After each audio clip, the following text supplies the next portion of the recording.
Hello, and welcome back to the From the Top podcast. I'm your host, Mike Martin, and I'm joined today by Christian Hoyt, president at PayUSA. Christian, thank you for being with us today.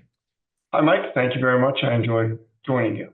Absolutely. So, just to get started, maybe you can tell us a little bit about yourself and your company. So I'm from the Philadelphia area, born and raised here. My father was an engineer. He moved out of this area in 1964, prior to my birth, and at that point they had four children. I was number five. I have a brother, so there's six of us. So around 1969, he decided that the engineering thing was no longer a feasible plan because they kept wanting to move him, and with that many children, it was hard to move.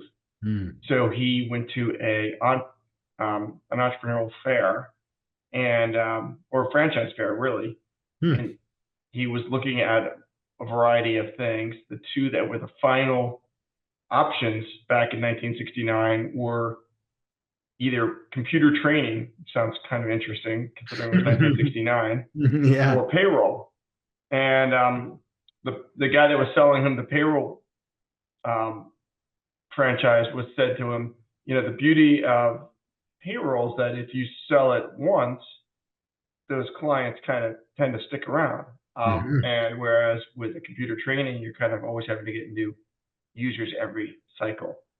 So that's what sold him on it. And so he started off, and actually, we still have a client from that first year in business. Wow. So it's kind of nuts.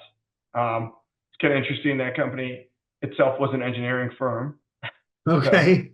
and uh, and they actually, when their owners decided to get out of the business, they sold to the employees. So it's an employee-owned company out of Westchester.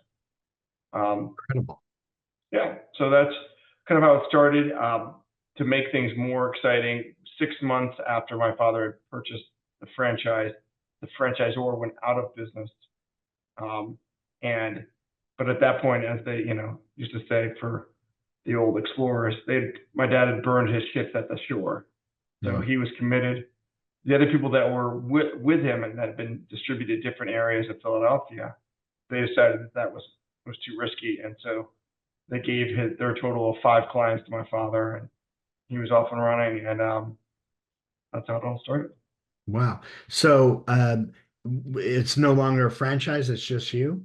Yeah, so that franchisor was out of business. They ended up giving the source code for the payroll system they were using to us, and so it just became a couple of orphan franchises out in the world. There was one down in D.C., one up in New Jersey, so forth and so on, and kind of labored through with that software program until 1998. At that point, I had graduated from college and joined my father for what I thought was going to be a brief time, and now 33 years later, that's how it goes sometimes.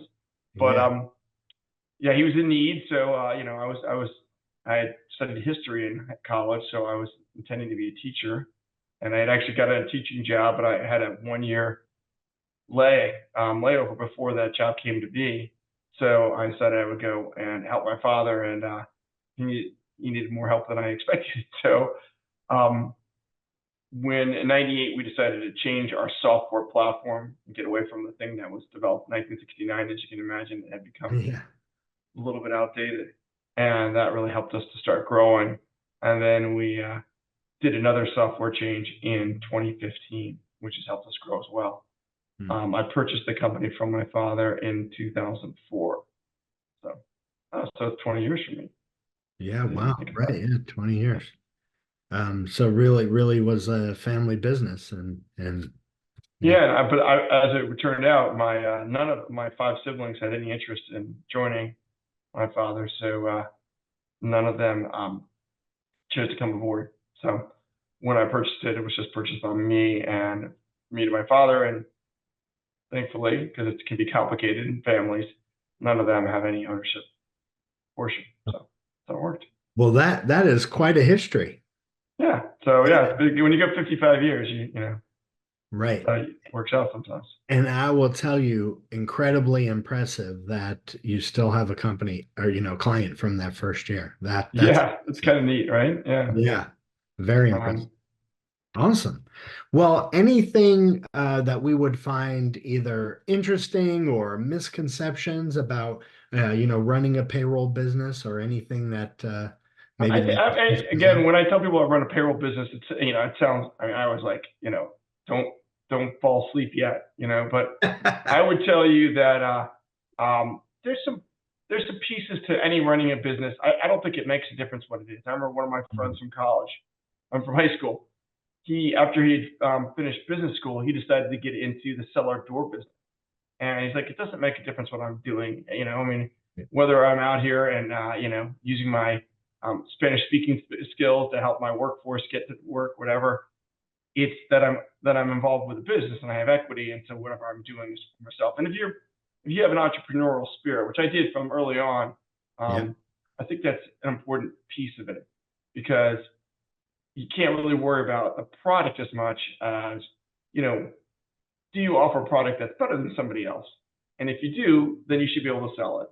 And that's part of the excitement of any kind of business, is the opportunity to, certainly, run a business, but more importantly, the ups and downs of sales and losses. But, you know, having been a competitive athlete back in high school and college, it kind of retains that competitive feeling, when you win a business and you win a client.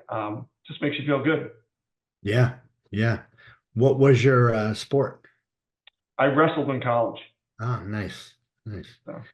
I love what you said there because I think, in the age we're in now, in 2024, and there's so much products and so many options and everything.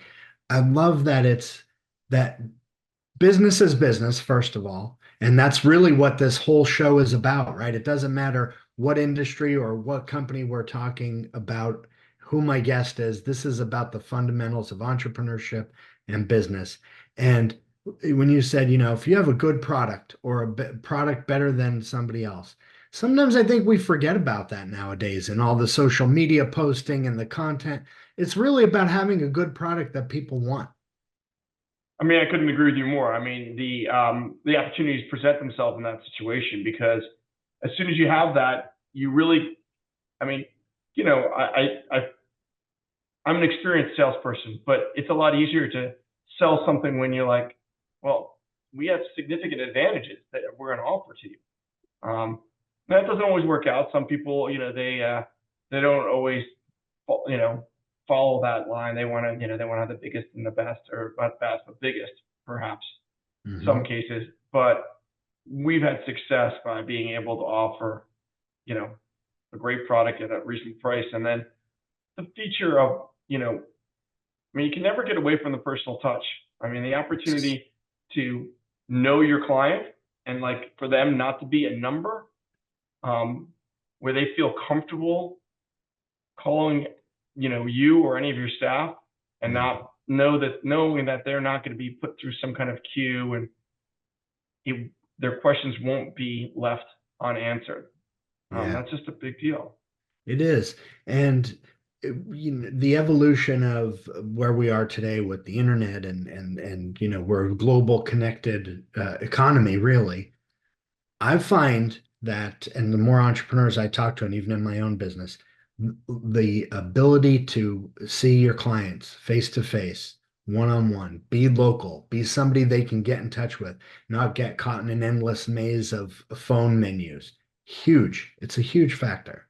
Yeah, I'll give you a quick story just from this weekend. So we have a client, their restaurant. Obviously, last weekend was Mother's Day. Um, they get their payroll delivered to their home, and sometimes there can be a delivery mishap. But that person, she knows my cell phone. She texted me. She's like, "Hey, never got the payroll. I had some free time on Saturday." I'm like, "I have no problem. I'll bring it over to you, because you don't want people not to get paid."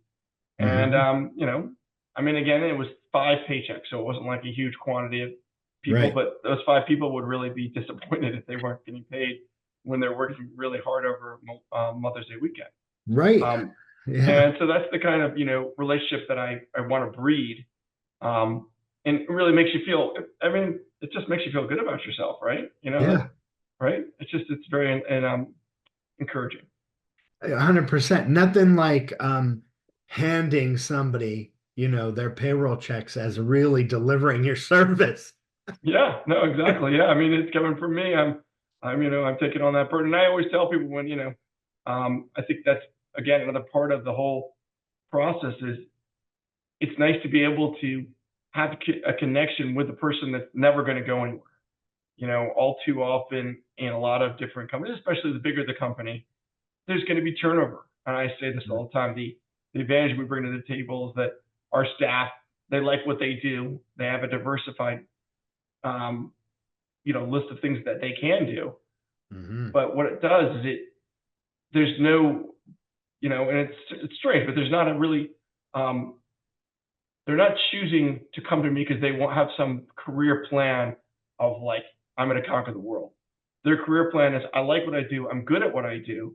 And I like to be consistent in what I do. Yeah. And that really goes a long way because consistent staff is what makes the whole, you can't sell anything if what you say doesn't happen. Yes. Consistency is so, so important. In what I talk about with my clients, and recently gave a TEDx talk at Villanova and a book coming out. That is one of my core facets of what I call my self-fulfilling formula is consistent, correct action. And in business, consistency is so important. If you don't have it, you really don't have anything. Yeah. Yeah. Our motto is accessible, accurate, accountable. Love it. That's awesome. That's great. Well, maybe sort of switching a little bit to the extent that you feel comfortable, like what are you looking forward to? What's kind of coming up for Pay USA over the next little while here? Yeah. So one of the things that's been, so I've always had an opportunity because we are in a space where there are national competitors. And those national competitors have been successful for almost as long as we've been in business. They present an opportunity to us because the way they've become successful, they're very sales oriented, but their Mhm. software has lagged behind their ability to sell. Mm. So, and then once you get to a certain volume of clientele, it's not as easy to be like, okay, well, now we're going to switch to this new platform. So those giant competitors that I come against have this kind of day of reckoning coming where their software platform, which is used by thousands of companies, will no longer, they can put bandages on it and so forth, but the next generation of people doing what we do Hmm. will not have the same acceptance. It's like for some people that are, in my age bracket, that's what they've always dealt with those companies and they're comfortable and so forth. But if you're up and coming, you're like, I'm familiar with modern software. This is not working any longer. And I'm going to search around. And then there are, that we're one of those options for those people. Mm. And so that's an exciting opportunity. It's kind of like, that it's forthcoming and it's just a matter of time.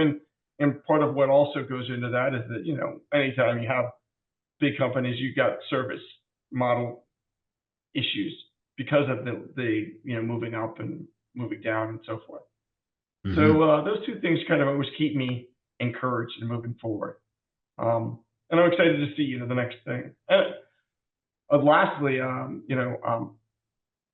have 22-year-old sons that are twins, Okay. and I'm curious to see where their interests end because that will determine where I go. You Yeah. know, Yeah. So I would imagine that are they just finished college recently? you would think and you'd wish, but no, they both have 2 years to go, but they got Okay. a little bit Okay.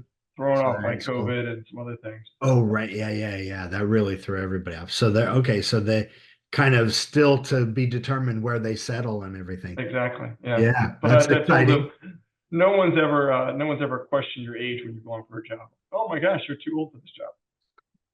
Right. Yeah, I know. I have a 15-year-old son, so I'm just starting high school here, and we're gonna see what happens over the next few years. So that's exciting. That's awesome. Yeah. Cool. Well, one other question I love to ask everyone, and I feel like I ask it all the time, but if you could wave a magic wand over your business, any area, and have whatever outcome you desired, what would that be? Um, I'm pretty pleased with a lot of the things, but I would love to be able to, you know, to improve marketing. So marketing is always going to be like, there was a book I read back in the day called The E-Myth, Mm-hmm. and it's all about, just because you can do one thing doesn't mean that you can start a company. You got to be able to manage a lot of things. Mm-hmm. And while we've had a lot of success with referrals and clients that are very loyal to us, the opportunity to market and take advantage of the modern marketing system, social media, and so forth, is something that I would love to be able to delve into and see where it takes us because we just have never gone that direction. Mm-hmm. Um, and I'm very interested in that stuff because I think um, it's appealing. Just the other day, I was a part of my you have a helmet on top of your gutter, so stuff doesn't get in it. Part of that fell off, and I don't know. I think Instagram just knows everything that I'm doing, and Yeah. they sent me something, and I'm like, yeah, I really need to replace all those, that stuff, and that was apropos marketing at the time when I needed something, and I think there's opportunities there just to expose ourselves because I think we've got a really good thing, Mm-hmm. and you know, why not shout it to the world kind of thing? Not to the world, more the Delaware Valley than the world. My Right. CEO would More cringe locally. if I said the world. He'd be like, "What are you talking about?" Right. Greater Philadelphia area, I guess. Exactly. So Gotcha. Awesome. Well, that's great. No, that's really good. And that's exciting as well. To kind yeah, of I mean, I think it's neat to see how the future is unfolding. I mean, it's a lot of fun. yeah. And we've had a lot of fun doing this work. It's recently at my alma mater, Jerry Seinfeld was a commencement speaker, and he was just talking about how it was, you just got to really love what you do, right? Yeah. And if you do love what you do, it's not really like work, it's fun. So, Absolutely. and he was like, if you don't love what you do, sneak out at lunchtime and go find something else to do. So it's Right, pretty fun, right. And it's a very old saying, but I love that. If you love what you do, you'll never work a day in your life. And right? it's very true. It's very true. And I think sometimes it's about having the courage to really think about that and try and figure out how you can make it happen. Yeah.